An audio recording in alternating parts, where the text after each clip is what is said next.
daily debrief for the 2nd of June. Chocolate rain. Some stay dry and others feel the pain. Chocolate rain. That's where we are. Look, quite exciting. We've got someone now who's coming up on the show later on tonight and has, or whenever you are listening to this or watching it on many various streams, of course, you can find it, many various streams, many various places.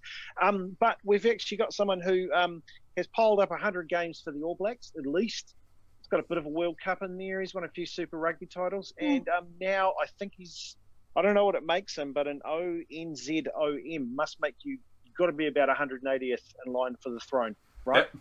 Hey, would you move him up? At least. Would you move him up the list, knowing what the athlete he is and what a good man he is as well? Like, would you decide? Would you go? You know what? Yeah, we kind of need a staunch. This is the time where Westeros needs to be controlled by a great king. Let's get Kieran Reid up the ranks. I like that. So that's what we got. So Kieran Reid's coming up later. We're going to talk a bit about.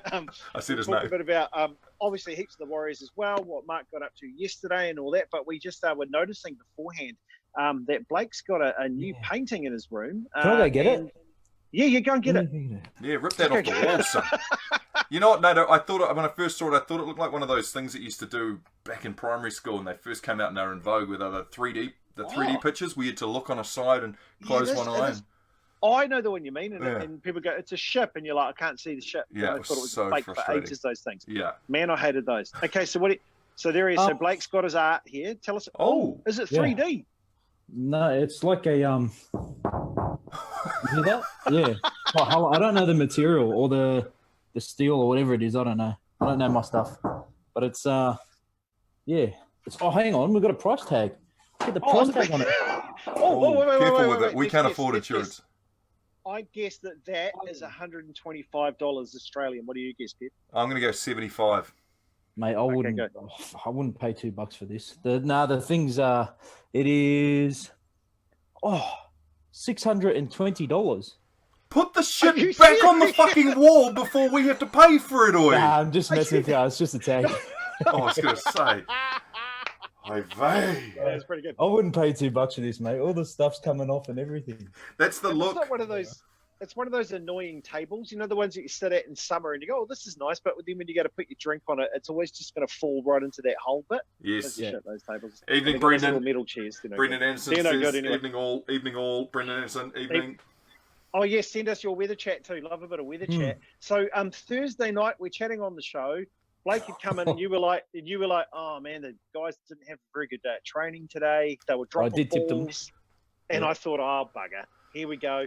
And I thought, "Oh, maybe it's over there." And I was hoping that they might be, galvanised by being together. And Jesus Christ, hello. They were. He played well. Jesus played well. They all played well. Make the team. Yeah. I tried to tell Mark. You did. Mark, as he usually does, doesn't listen to me. No. You were probably the part where I actually thought I was starting to lean towards, and I've listened to you before when you said, "Man, the boys look really, really good." I should have known when you said they trained poorly that they were about to come out on fire. How's it, mate? I mean, you were there when they came back to the facilities.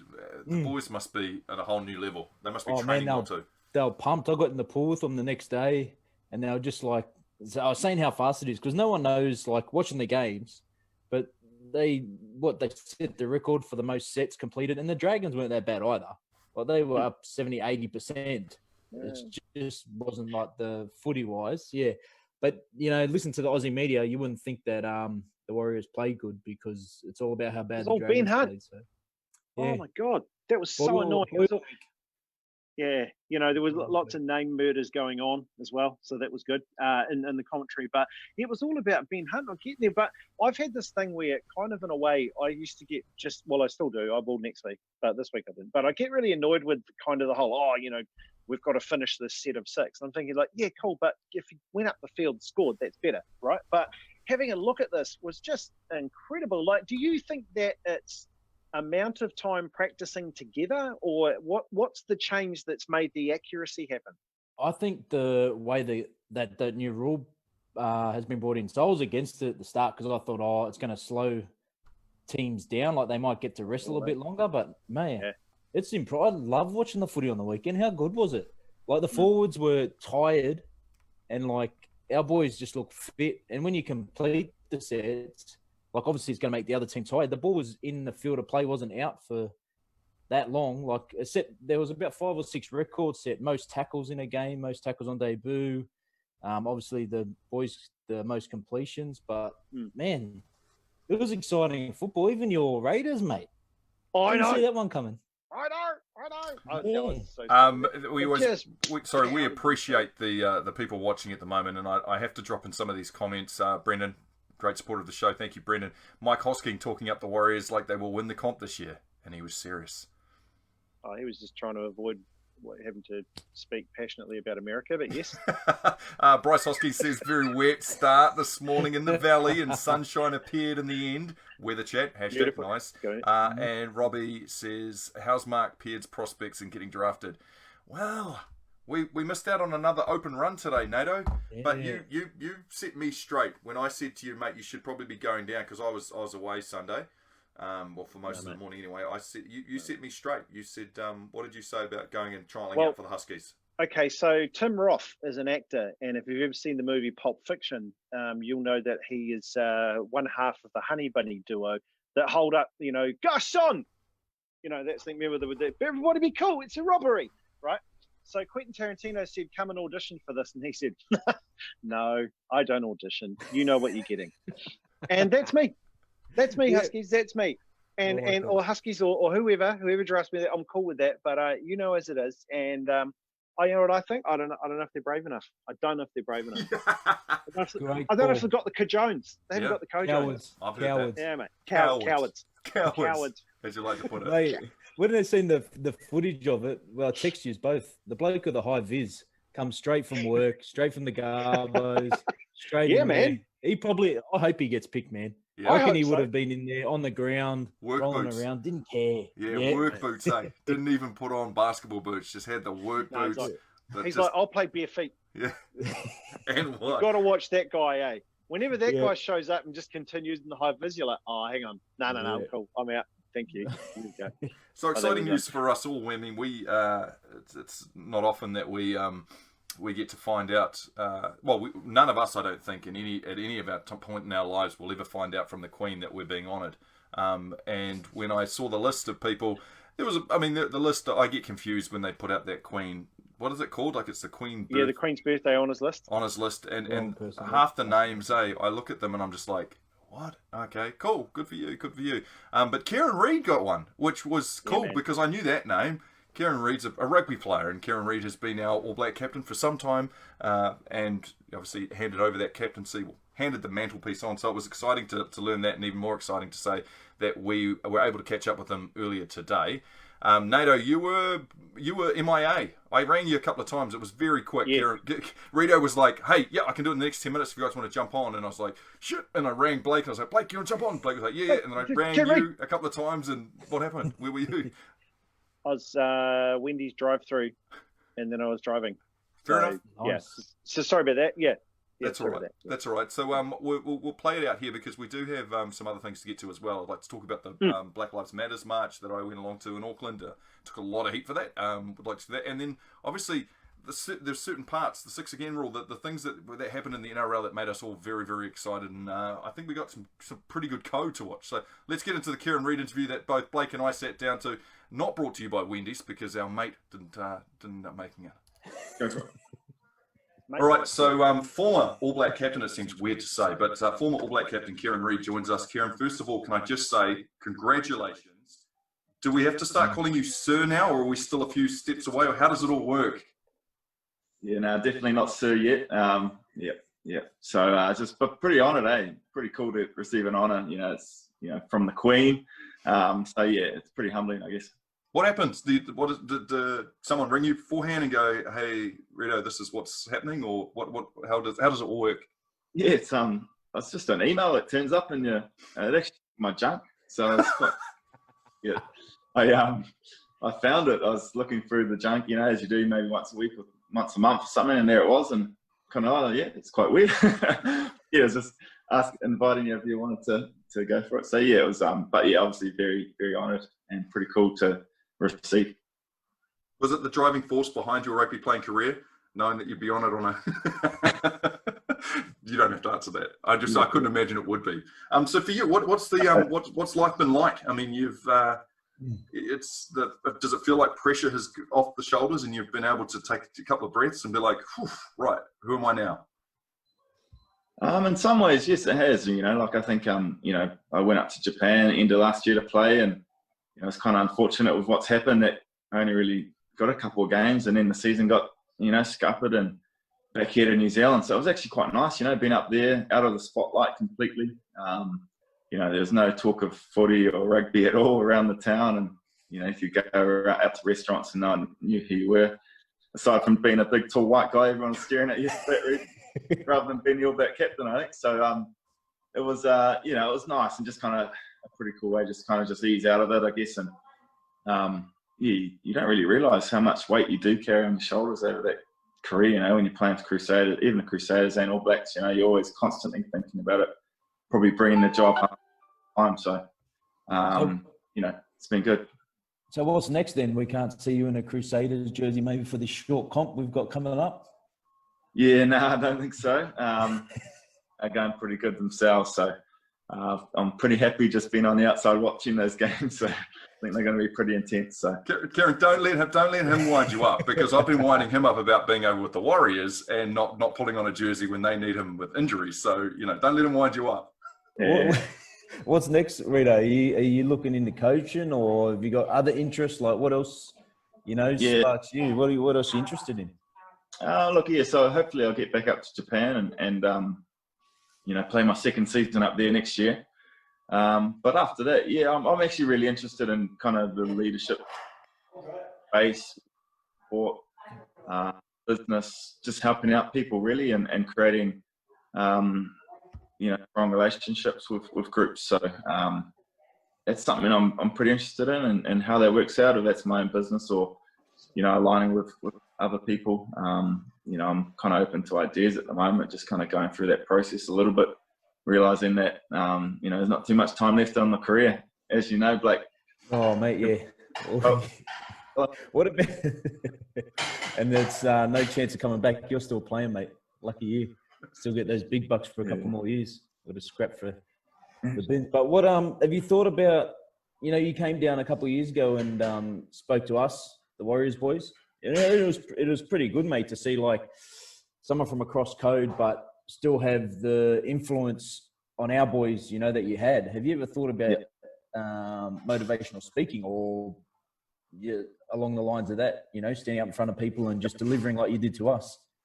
Yeah, look, I think, it's potentially part of it, but I probably, feel like I maybe can add value more if I, become a bit more ingrained into it, rather than just going and doing one speech to a group of people. I kind of feel like I want to get something out of it myself. So, making sure I can see the impact and see how it, changes some, a group of that's businesses, that's a sports team, probably just more of a, strong impact. But I do enjoy that side of it. It was quite enjoyable coming and see you boys. Like, I'm a big fan of Warriors and, watched it most weekends. So, I was kind of a little bit starstruck as well coming down there. Blake, you made him blush. That's awesome.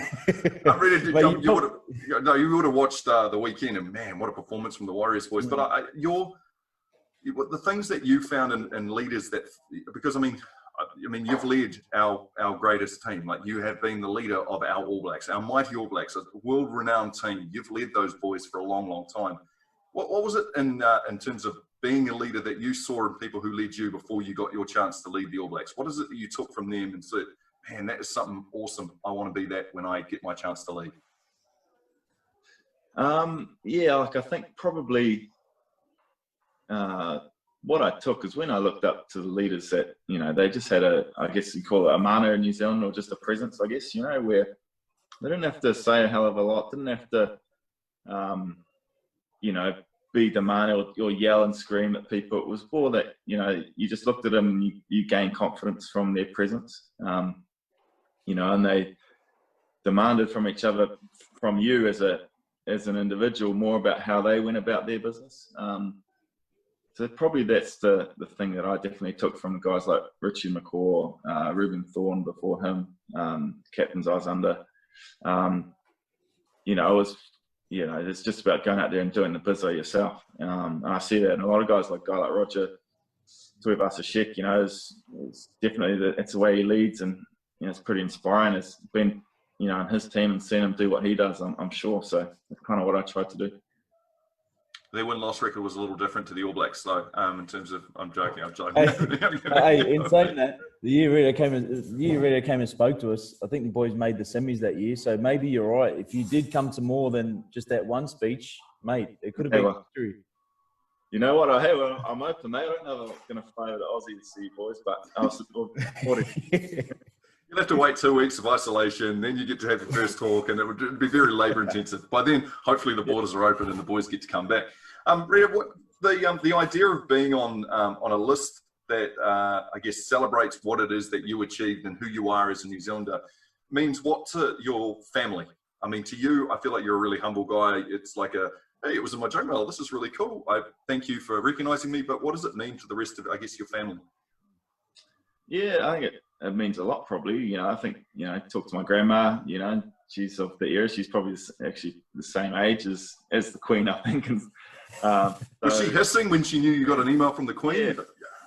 Yeah, so it's pretty amazing, to see that. So they're definitely proud. I think, you know, my parents are proud of, you know, of my whole career, but I think this is kind of something that's maybe a bit, you know, outside rugby, I guess, which for them probably makes it a bit more special. And as you say, for me, it's an accolade that I'm very proud of achieving, and the honour of receiving it, but not something you really set out to do, or you know, when you're playing the game. How do you reckon the game's shaped at the moment? I'm not going to try and get you into any political trouble or anything like this, but New Zealand, obviously the shutdown happened. Super Rugby Aotearoa is getting ready to fire up. There's obviously problems within the club scene, just trying to stay afloat, but that's a problem around New Zealand and around the world. How do you reckon we're suited to charge off into the future now that you've handed the baton of responsibility on to the younger generation?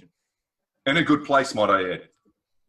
Yeah. Look, I think we're in a good space in terms of our players and what they want to do here, and potentially maybe we keep a lot of our younger players in New Zealand for a lot longer over the next few years, which is going to be a bonus for us. I see the platform changing. I think this is just, you know, the situation of COVID-19 is maybe the way I see it from the outside is the South Africans are going, well, we don't want to be flying around the world. Let's go up north. So maybe that creates a different opportunity, and maybe that lends itself back to a bit more old school, where you play in your own country and then you go off and travel and tour and maybe do that. So I don't know, it's something I'm interested in watching. Mate, you mentioned South Africa and then Northern Hemisphere. I don't know why the Wallabies weren't mentioned. Mate, it's tough competition, and then we weren't mentioned, mate. So. Yeah, look, hey, mate, I think who's going to watch the Aussie Super Rugby? I don't know. Rumby's going to pioneer. Mate, he's just speaking from the heart. Like, the Queen has given him the opportunity to do this now. So, you know. He can do that now. He can say, peasants, just be quiet. This is what's going to happen, all right? You're just looking around the rest of the country and what's been going on. And I know I attended a march yesterday that was all about Black Lives Matter and making sure equality within the world. For you, when you were, obviously you've got a platform, and how you speak and what you've done in your life has given you this platform to be able to have an opinion. Was there any pulling topics, any issues, anything that you really were inspired to want to be a part of and push a movement forward? Or are you for what's going on in America and supporting the cause of equality? Oh, 100%. I'm for that. You know, it's pretty heartbreaking to see the scenes that you do see coming in from over there. You know, it's an interesting one, because I think, yes, there's a platform, but am I the right voice to voice it? You know, you have your opinions, I have my opinions, but you know, I don't understand what they're exactly going through, because I'm a white guy who's fairly privileged in New Zealand, so 100% back what they're wanting, and it's bigger than, for me, it looks like it's bigger than just George Floyd. You know, it's a systemic kind of racism that's there, and you know, it's hard. I guess we're pretty lucky to be where we live and have leaders that we have, and not the type of people who reign, you know, supposedly the strongest superpower in the world, and you've got a leader like Trump. So it's interesting, but you know, I kind of find that, hey, I do what I do.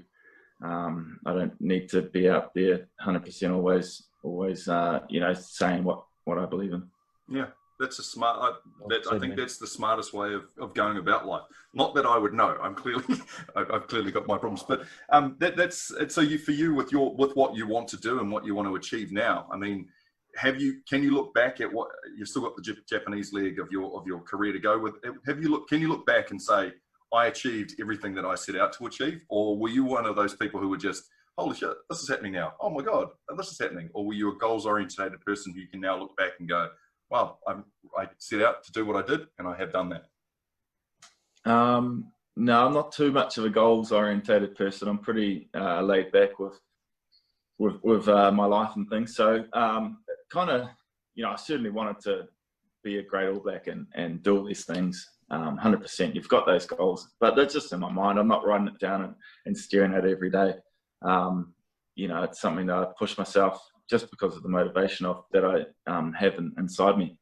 And even now, you know, you'd think you'd sit back and reflect, but it's probably only when I have these chats to you guys and different people where you go, oh yeah, you actually have achieved quite a few things over you.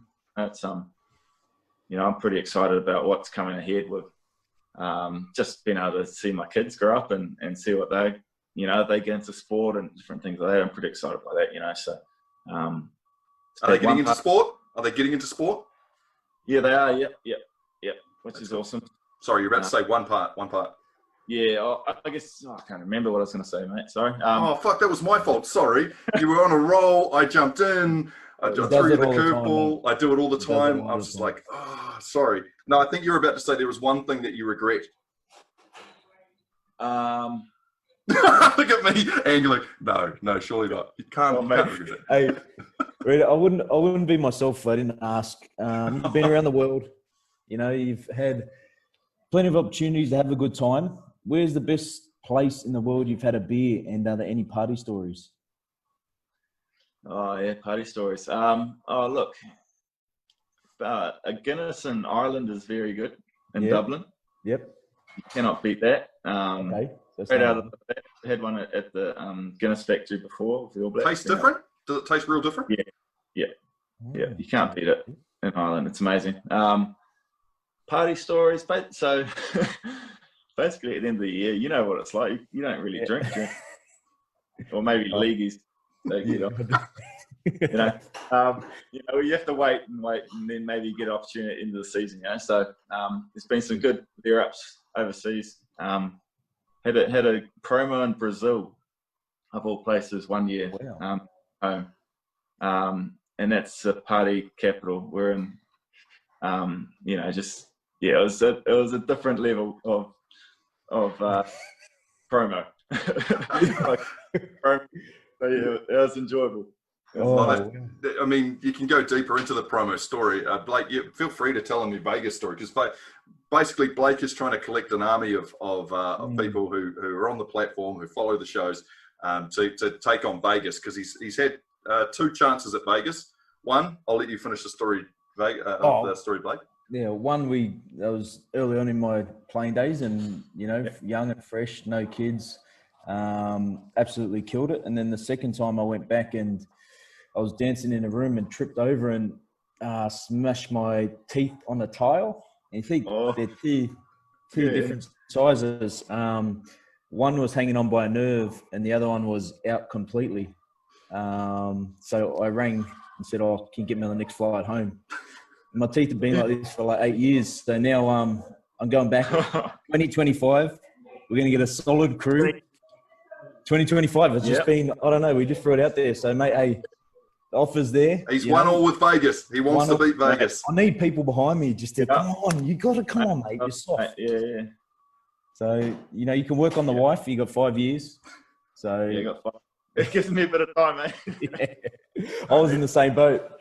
Yeah, Work. there's a lot of people like TJ Petinara said, I'll get back to you. I think Aaron Smith said we'll have to ask his partner for it rather than him ask. So yeah, we'll leave you letting you know that you're on the list, and we can help you in those 5 years.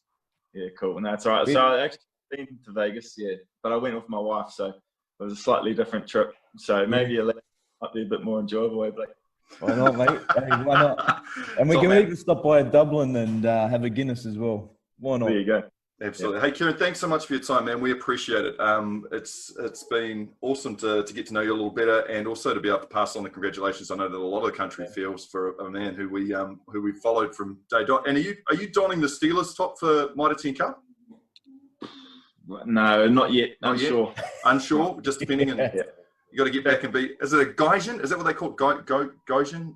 Is that what they call a person in Japan that's out of?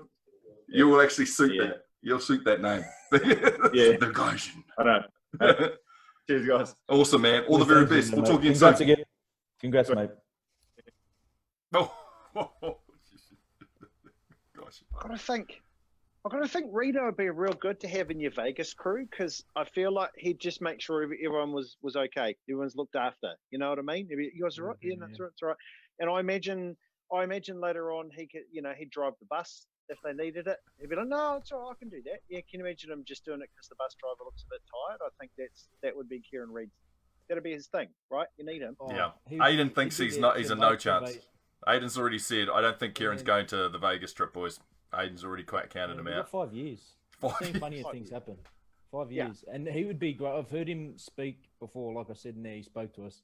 Mate, he would pump you up for anything. So if I'm ready to hit the clubs and I'm feeling down, I'm going, Rito, give us one of your specials. Give us your special. Let's go. I wanted to ask you about that. Let's go. Like you've mentioned a couple of times how he came in and spoke and that it was a really, really good thing. And it's interesting hearing him in that interview, because when you saw the Richie McCaw movie, it was like he was a bit almost Michael Jordan-ish, and there's a goal and I'm getting it and I'm obsessing about it.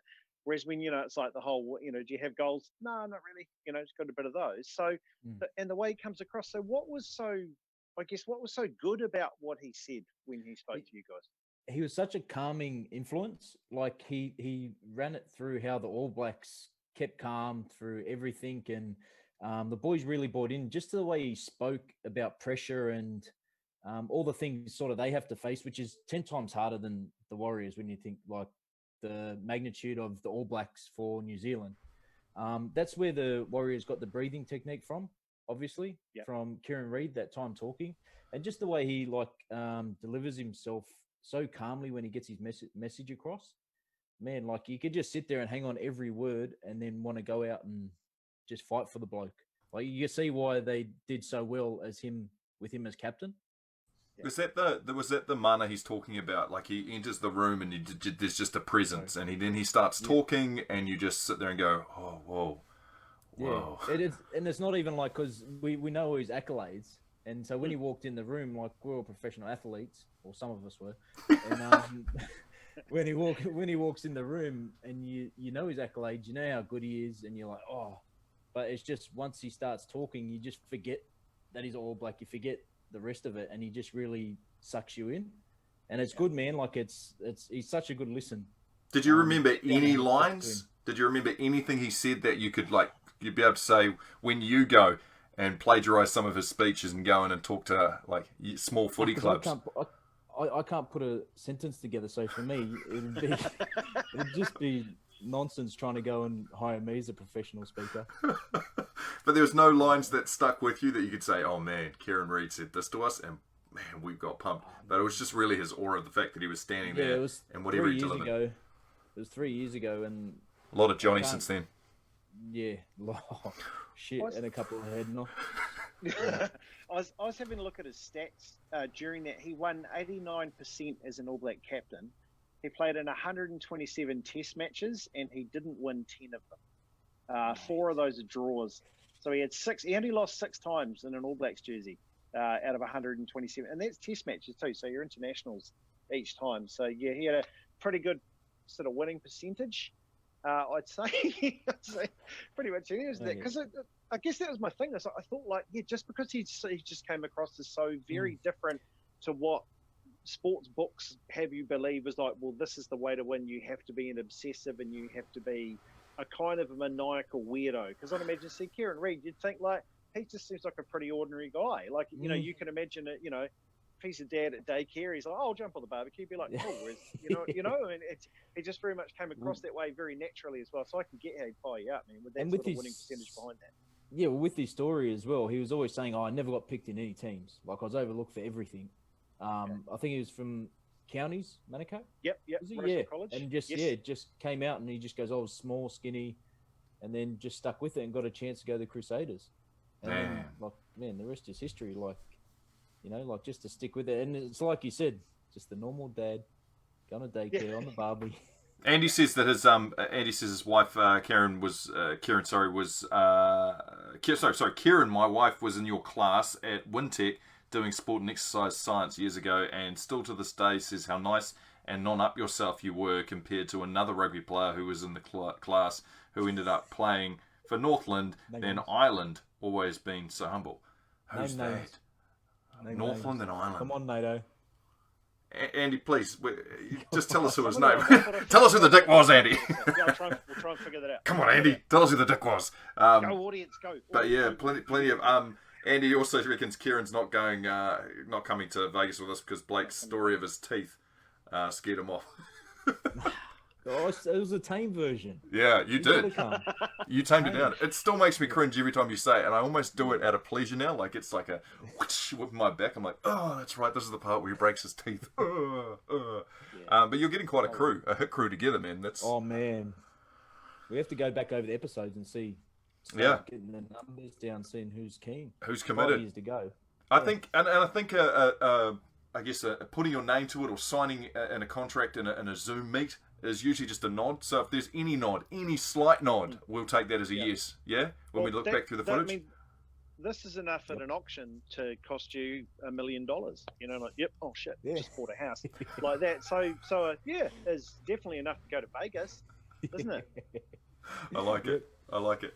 Hey, I faced. I went along to the Black Lives Matters march on Monday. It was Monday. I came back from Tokyo, family trip, went out, and actually, Nato, our cars were driving neck and neck out of Te Atatu. You were headed to the Pony Club, were you? I was going to Massey. Yes, yeah. I was headed into town to join the masses that were there. I almost felt obligated because of the fact that it's, you know, the Facebook page and where we're working is, I posted a video on it. I almost felt obligated to actually explain why I felt the need to go along and break the alert level 2 rules that have been put in place in this country. And I felt obligated to explain why it was that I went along, and it seems weird that I even felt that obligation, but I did. And I went along. It was pretty powerful. Like, you felt like you were a part of something and hoping that there would be change in America. And there was also a lot of stuff that I didn't really kind of comprehend or understand before I went along from a lot of Māori and Pacific Islanders who were there marching alongside because of the idea that there's inequality here in New Zealand as well, and racial profiling, and they have felt it in their lives. And it was an enlightening experience. I went with a mask. I put a mask on, just a dust mask, and hooded up, made sure I had a hoodie on. And yeah, it was pretty powerful. It was a pretty powerful thing to be a part of, and I was proud to be a New Zealander, and I was proud to be standing up for something that I believe in. These are athletes that of colour who I follow all the time. I look to for inspiration. I've made a living off covering, even to a certain extent, with Radio Sport and with my Facebook page. So I felt obligated that, you know, it was a time for me to be able to show support for what they are going through, and also for fellow New Zealanders who wanted to be there to go along and show that as well. But definitely a massive backlash, and plenty of people who are upset by the fact that I was adding to the fact that that group was much larger than the 100 people who are supposed to be at gatherings. And I accept that, and I accept all the criticism. I think for me, it was important, though, that I like the people who will message me direct and say, look, I'm really disappointed you went along, because I even though I support the cause, I think it's way more important in our country to make sure we're adhering to the advice that the professionals are giving us, and that we're being told by our government to stay away from large gatherings, and it's an alert level 2. So for that, I accept that. I just know that inside me, if any one of you guys or someone else felt strongly about a certain message that they wanted to support, and that overrode breaking a rule to go along and support it, I would say I disagree with it, but I can see why you did it. Nato, you sent me a message saying, mate, watch out for COVID, which was. I felt that I totally agree with their cause, but I part of me wondered. I thought, oh shit, I hope that it wasn't deliberate mischief making, because I thought, hang on, people are going to go along this in a good spirit, and then that's going to get people's backs up because they've gone and broken COVID, and then people are going to complain. And then I was actually really worried, and maybe I just went to double paranoid on this, that they were trying to set this up to push it through to try and make some sort of trouble happen. And I know that someone earlier on really irresponsibly posted a picture of the police moving up, I think it was Nelson Street earlier on. Oh yeah, I saw that. Holding guns and stuff. And they were like, oh, look at the New Zealand. Oh, meanwhile, everyone's doing this. And then people came out and said, that's not true at all. That was an armed defenders call out from earlier on in the day. This was nothing to do with this. But that tweet wasn't taken down. And I'm thinking, like, you know what? You're just as bad at mischief as those people in America that are going out there and smashing windows and stuff if you post that kind of thing, because it puts everybody in danger if that happens. And by that I mean, what if people in the crowd see that and then get freaked out and all of a sudden it turns aggressive? Because, like, when you get a big crowd that mischief makers come along and ruin people that are actually going out for a good cause, that's the bit that I was actually really worried about. That also too, I guess I thought about it. I spoke it over with my wife beforehand, and I said, she said, do you want to go down? And I thought, actually, no, because I don't want to break the COVID rule now, because I feel like I've lost a lot during this, and it's taken me a hell of a long time to get through it, and we've tried really hard to get here. But I was kind of hoping that there would be an online way that we could come up with it and stuff. So, I think, though, that is tempered with the fact that when you have a look at us in New Zealand, it doesn't really seem like COVID's here anymore. And by that, I know that we were supposed to wait mathematically till I think it's Thursday, when they would say, well, these will be when cases appear. Like, I feel like it's gone. So I feel that the COVID argument, hopefully in 4 or 5 days, is going to be completely taken out of that. But right now, that'll be the thing that people are tutting about with this. With the march, like, what were you trying to get out of it? Was it just that to show the support? Like, for me personally, it was as simple as that for me. It was, I love the NBA. I love the NFL. It is my life to me, and I know, and I've seen on many occasions the players and the coaching staff expressing the actual fear that coloured players have or black players have with having interactions with the police officers, and it doesn't feel right. And it's not the way I feel about our police officers, and it's definitely not about making a stand against our police or anything like that. I just felt a little hypocritical being so into part of their lives, but not, I guess, accepting other parts of their lives. So as a show of support, that was literally my reason for going down. I didn't take my kids with me. I didn't take my wife with me. This was a personal thing for me to go down there and be a part. And to be fair, I was a little geeky. I did observe social distancing as much as I could. Like, I knew that. Good though. Yeah, I had my mask on. That's it. Like, you're lending your support to it, but you're also trying your best to do the both, and that's what is the crazy ride of this. Because if there wasn't COVID at all, I'd say you'd have even more. Absolutely. You think about it, there was some powerful videos that came out. Well, there was a 45-year-old going on, and a 31-year-old standing there, and there's a 15-year-old, and he goes, mate, we've been doing this. Wonderful. We've done this before. Yeah. Like, you've got to come up with a better way, like marching and things. Like, you can march, but what's it going to get? You know what I mean? Like, I know it's to show support and things like that. And also think we've got to do that more often when things happen in our own country. Absolutely. Australia or New Zealand. Not just in America. Totally. And I understand, and I totally understand where, like, you're going out to support, and I'm not having to go or anything at that. I just think that we got to find a smarter way to get through to change people. And it's not really a white versus black. It's a everyone versus racist. Yeah. Racism. I think, it's but it goes in a whole different level to that, Blake, in the sense that, and I mean, I don't want to harp on about my experiences as a young child and in Gisborne and you know, shop assistants looking at you just extra carefully just as you walk in. And be, I mean, that's you might nothing. be like me though, Mark. Yeah. What's that? There's bits though, right? I still have that habit, and I catch myself doing it every now and then. If I'm in a shop and I'm away from where the front counter is, I get really paranoid about something. So I stand really in the middle. Because, you know, like the amount of times in Hastings you get that, what are you up to? You know, just because of that. And they always looked at you and not some of your other mates. So I get that one. And the other one I still get, and I feel really stink about it that it gets me when it happens, is at the supermarket, when people walk out and the beep, beep, beep, beep, beep goes. If that happens to me, I freak out. I'm like, and to see the confidence on those people are going, something beeps, and just keep walking. It's like, that gets me every time. But it comes from that paranoia of, what are you kids up to, you little buggers? I'll bet you little brown kids are stealing. Yeah, it's a thing that I hate that I have in there, and I wish that it wasn't. It's a subconscious thing. It's not. It comes from years and years of that. But I mean, our battle is a different battle to what's happening in America at the moment. 100%. I had a wonderful story when I was in Wellington, and I brought a ladder. It was a big fuck off ladder that I'd brought from where was it? It was Bunnings, and they used to have Bunnings right in the central down in Cuba Street in Newtown. And no, it wasn't Cuba Street. It was one of the main streets in Newtown, and I brought it. It was just off the thing. And I started walking down the street with it. This is when I had dreadlocks and a beard, and I had been seeing a lot of sun, and my Māori side of me was very, very brown. And I was stopped by an old lady and asked whether I had brought that ladder.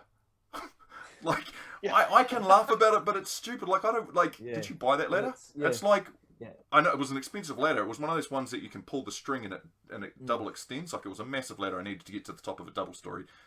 And it wasn't breaking in, it was my house. But it was that kind of feeling that you're like, okay. And you just, that's, again, this is not about, this to me wasn't about even anything like that. But I don't expect, and I expect the people who were messaging last night especially and going very, very hard to, I don't want to try and convince you that me going down there was the right thing, and I appreciate your view, and some of them were coming in pretty hot. But I just, I fear for people who don't see past it's just an American problem, and don't understand past the idea of the alert level 2, and that anyone else has any other feeling other than we're focused on COVID right now, and then you're allowed to have feelings on other issues and topics, and then you're allowed to march for all the other issues that you stand for. And a lot of people were like, why weren't you marching for this, or why weren't you marching for that? Have you organised, or were you marching when those marches were on? I'm not having to go at you for that. It very quickly turned into, we're pissed off because we've been locked in for a very long time, you've broken the rules, and I don't agree with it. And I can't. Like I said, a lot of it, when I meant before, was us against racism. It's changing people's mentality, because you've seen that officer who did what he did, and there's been many before him, and I've seen people get Indigenous kids in Australia that have just gone unpunished. And the thing is, it's changing everyone's mentality. Like, there's got to be a way where you can change it. Yeah, it's awareness though, right? It starts with awareness. It's not. Definitely not burning down your city and things. Yeah. No, it's is my. I mean, James, who's just messaged in, him and I had a long phone call earlier this morning about the awareness, and I know awareness seems like you're not doing anything, but awareness and then people having a look at the situation and being aware of the actual underlying problems, and then educating themselves on why a race feels like a minority, or why they feel like they're being victimized, and then being open-minded enough to be able to go, okay, rest where I sit and where my position is in the world, and try and put myself in those shoes and try and understand what that problem is. It's that whole awareness and actually absorbing it and looking outside yourself and what your line is. And people say stick to your lane. The ability to be able to still stick in your lane, but actually see how other people's lanes look is where it starts. And then I don't have the answers from there on. I don't claim to have the answers from there on. Further to what Blake was talking about before, just with videos and stuff, like, I'm sure lots of us fell into that hole of, you just scrolled through Twitter like, this is unbelievable, and there's just stuff happening all the time. And like, I loved America, absolutely love it. Like, when I grew up, it was the coolest thing on TV. It had Magnum PI, it had You know what I mean? But it did. Yeah. It looked so cool, and all the kids on it they were all gorgeous, and everyone looked neat, and everyone had neat cars, and they Don't forget Nate. Biggest, Don't forget it had Magnum PI. But that's what I mean. It had that, the Dukes of Hazzard, everything else. You were like, this looks like the greatest thing. Wonderful world of Disney. And then you go and there's this things, and I mean, God, I got married over there. Like it's a country that I've loved to go to. I've been to many times, and I love it. So to watch it just turn on itself and hate itself so much, you just look at it and go, stink. It's happened. Yeah. It feels completely broken there, and it's a shame to see it happen to something that used to be really cool. Craig says, Mark, thoughts on the Colin Kaepernick taking a knee in the past? Sorry if you have talked about it already and I missed it. I mean, it's when it first started happening, and I bring the story up, Craig. Thank you so much for doing it because I have some exciting news. Colin Kaepernick taking the knee, obviously, well, it wasn't a knee to begin with. It was sitting down on the bench during the national anthems, and there was some because he wanted to bring to light the injustice that he felt was happening between his culture and the police. So so he got advice from a Green Beret, a former militant man named Nate Boyer? Is it Boyer? It's Boyer, right? Boyer? Nate. Anyway, this guy is the guy who said to him, look, it looks disrespectful you sitting out. It means you're not part of the team. It means you're not part of anything. How about you take a knee and show your protest against police brutality to coloured people within the United States? That is a powerful message because you're still there. You're there with your team. You're showing that you're a part of this, but you aren't happy. You're not entirely happy with it. And at the first, I thought it was a powerful thing. I know that over time, it's kind of turned into a bit of a circus in the sense that he hasn't got a team. He was blackballed by the league. The story's kind of blown out and very much lost its real focus, which was trying to bring to light the police brutality. And I think he went about it the wrong way, wearing the pig socks, the pig with police hats on socks to begin with. He was he was going a little far with it, but it turned into a respectful thing. And now he's really on the right side of history because what this is showing, he's got millions of people around the world taking a knee as a part of a thing that he did as a protest. And he's ended up on the right side of history. And I wanted to quickly pass this on. Nate Boyer, who was the guy who is the Green Beret, who sat down with Colin Kaepernick and described how, serving his country, it looks disrespectful, you should take a knee. He is going to be on the show sometime next week. He's obviously under a lot of media. People are wanting him in the country to be talking about it, but I've made contact with him and he is going to come on the show with us next week because I think it's something that that's all we can do right now in this country is bring awareness to it. It's interesting you mentioned there about how Kaepernick popped up on the right side. So when was it? When were we in Arizona? A year and a half ago? Yeah. About a year and a half ago. So this picture here behind me is actually a bit of I've framed it up really badly, but that's actually some graffiti of Colin Kaepernick. So they use it in like a stencil and they've sprayed it around quite a few of the areas. And what's interesting is Kaepernick has become to the young Americans what the old Che Guevara poster used to be in it, the sign of rebellion. And then the more you read about Che Guevara, you're like, ooh, actually, no, he was probably a murderer. Maybe I shouldn't have this guy. And he's become it, but it is that. It was the braveness to take the stand and to do that and to have a say. And I mean, and even when we had Michael Bennett here with us on a few weeks ago, Michael Bennett was another of the players that did that too. So yeah, it's they got a long way to go over there. Yeah, man. And it's such a shame to see it happening and just terrible when you send people getting hurt. People, anywhere with that, any sort of brutality, and it just looks to me like it just seems to be scarier and scarier. So I just had to remove myself from my Twitter feed for a while there. Today it's just like I just can't. This reminds me of.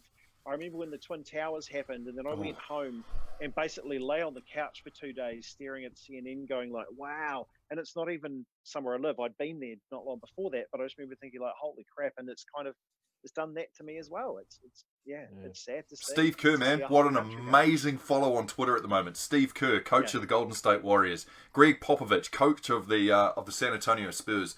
Two people who are absolutely in a position of they've worked hard for it, but they are in that privileged position and what they look like and where they've got in life, who understand what that privilege is and understand what the struggle is because they've had the ability to look in the lane of the athletes that they coach, of the athletes that they pay to play, well, not personally out of their pocket, but they're coaching them. How hypocritical would it be if they were still, if they were trying to be one with their teammates and bring their team together if they weren't aware of what the struggles were for a black male in the United States of America, for any black person in America. So it's been a pretty amazing week of following those two, especially Steve Kerr and Greg Popovich. Make sure you follow them on Twitter. It's really cool.